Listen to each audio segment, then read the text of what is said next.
Bali, sumama po ako dito kada Tita Saning. Mga obra ng mga isda. Bali, ibibenta po nila yan mamaya. Mga galunggong. Lahat po na yan ay may mga lalaman na pong isda.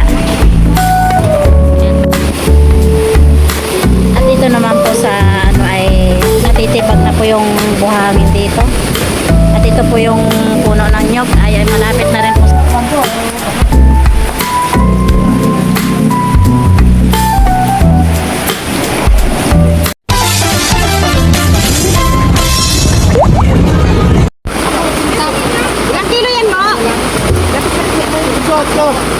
Ha? 2 kilos?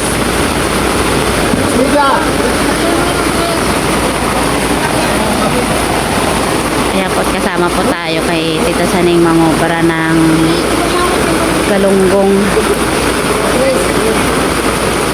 Kaya po ibibenta nyo na.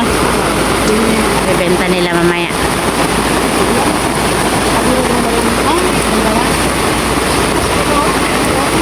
Na, basa ka na. Bali, sumama po ako dito kada Tita Saning.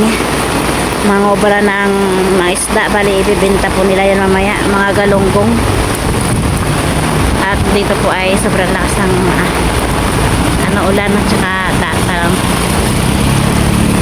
alon. Wala pong nakakalaot pa ngayon dito.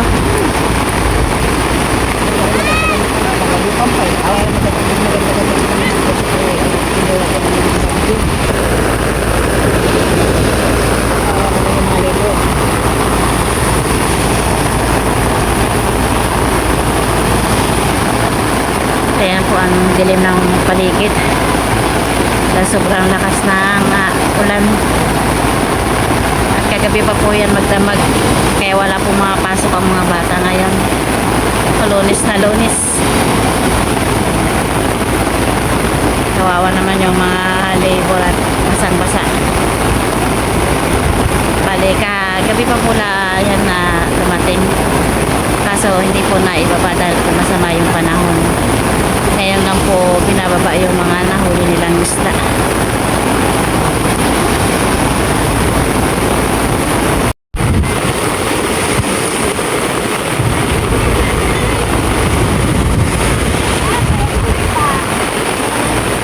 Ayan, bali po ay akit na po yung mga isda sa delivery truck.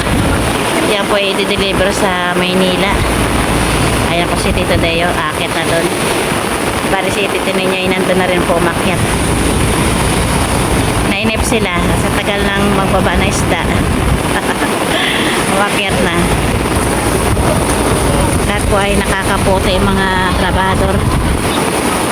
Yes, Tito Deo.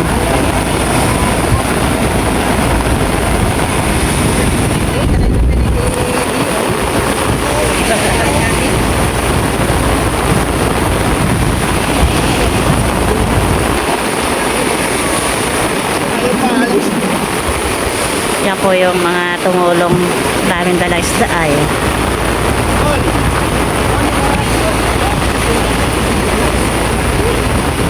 Lalaki ano?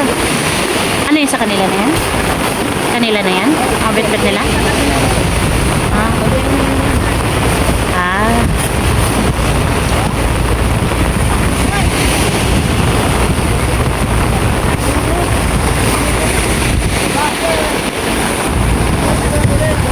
Ngayon po ako'y nababasa na dito. Sobrang lakas ng ulan.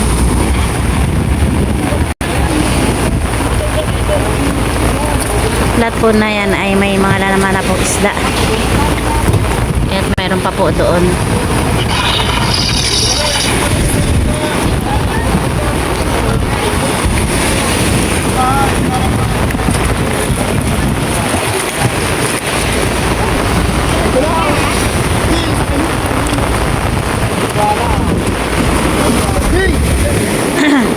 Lalaki na alon.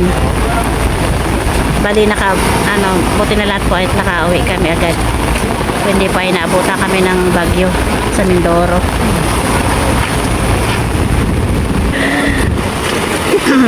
Kaya po pala si Tito Deo ay nakahingi na isda. Hoy! Ano yan? Kaya po bali, first time ko makapunta rito kasama kay Tita Saning.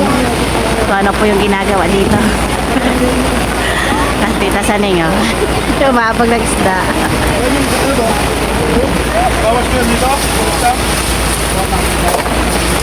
Laki ng galunggong. Hindi mo bawas.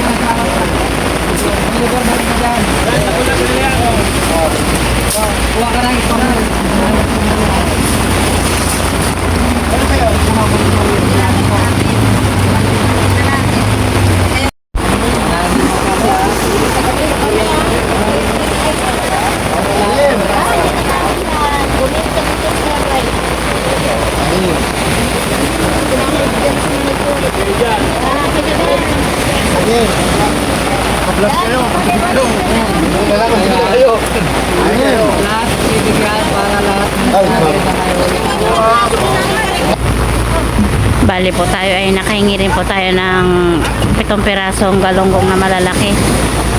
Yan po yung ating pang-ulam. Kaya po babalik po ulit to si Tito Deo sa kabila. Sa bak.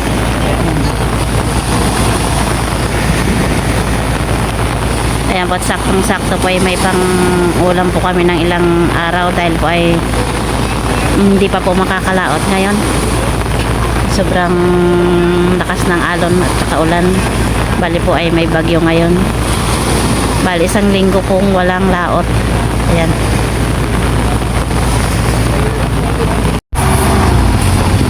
Ayan po, bali ay puno na po yung isang truck. Na po i-deliver na po sa Maynila.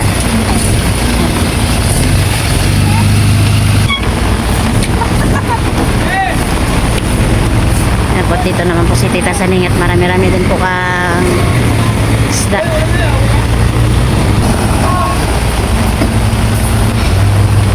Kaya po, i-deliver na rin po yan.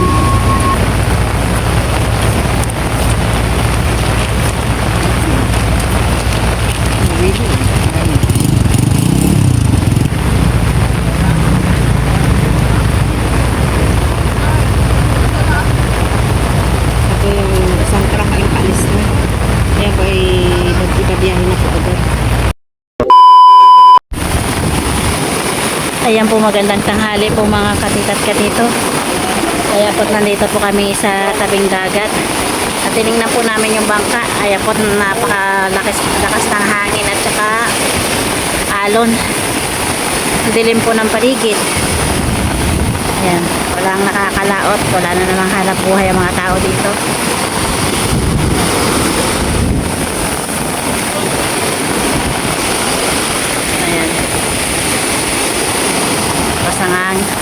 Buti na lang po ay nakabiyahe na kami. At kung hindi po kami nagbiyahe nung ano ay siguro ay nabutan kami ng bagyo. Baka na-stranded po kami sa ano sa Calapan Port. Buti na lang po ay maaga kaming nakalis. Ayan. Yung bagyo na po pala dito sa ano sa Zambales.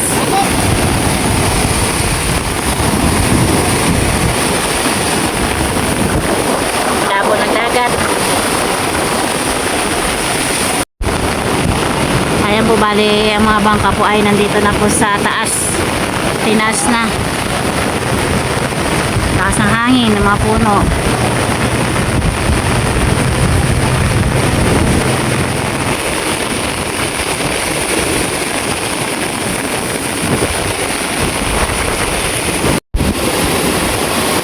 At dito naman po sa ano ay natitibag na po yung buhangin dito.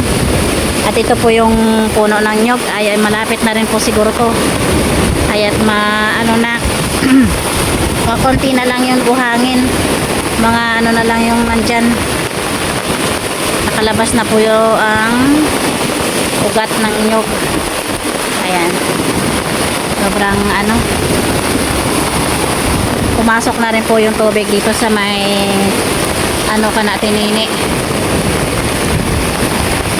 Ay.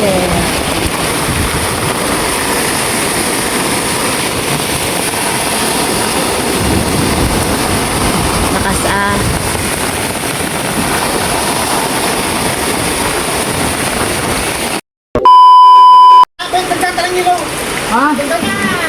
Kaya po pala ay mayroon pong 3 banyerang nakakuha si na Tito Deo. Kaya mayroon po tayo dito, bonito.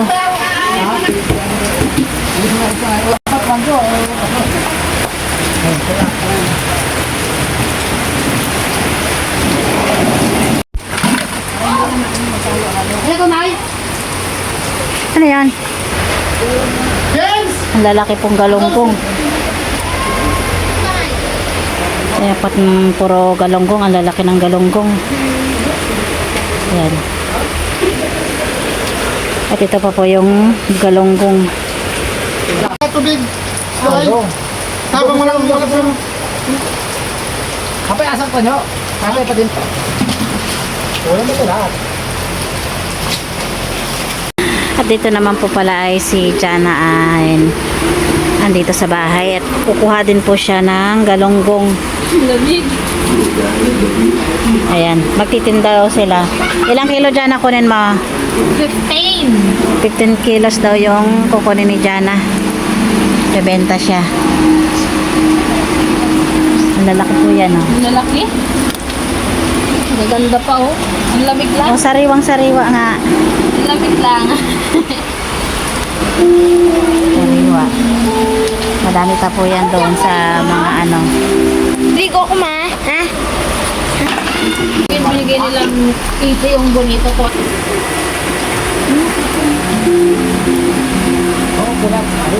Hindi, sa uli pa yung allowance pa sa uli. Nandali mo lang.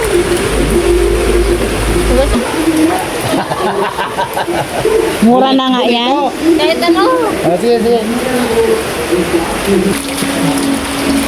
Kahit i-180 nyo yan, Ayan po, nandito na rin po pala si Ate Iday at kukuha din po siya ng isda. At siya po ay magtitinda rin daw. Bali, 20 kilos din po yung kukunin ni Ate Iday na galunggong. Ayun, kuha naman po si Ate Iday ng 20 kilos. Ano naman? 2 hours later. Ayun po pala ay pangalawang kuha na ulit ni Jana. Ilang kilo yan Jana ulit? 15 ulit. Ayan. Ang bilis 17? 17? Bilis wala pang 2 oras 17? 17 kilo. Galunggong. Sabatin ba? Hindi mo nga 20. Hindi, ito lang. 8.5. Laki na ano. Nasali natin ito. Ito naman ko sa... Pwede ba kami napuntahan ng Umasenso na sila kanina, naka-tricycle, naka-motor sila. Ganda yung ano mo, medyo malaki na. 17 Hindi. 17 kilos.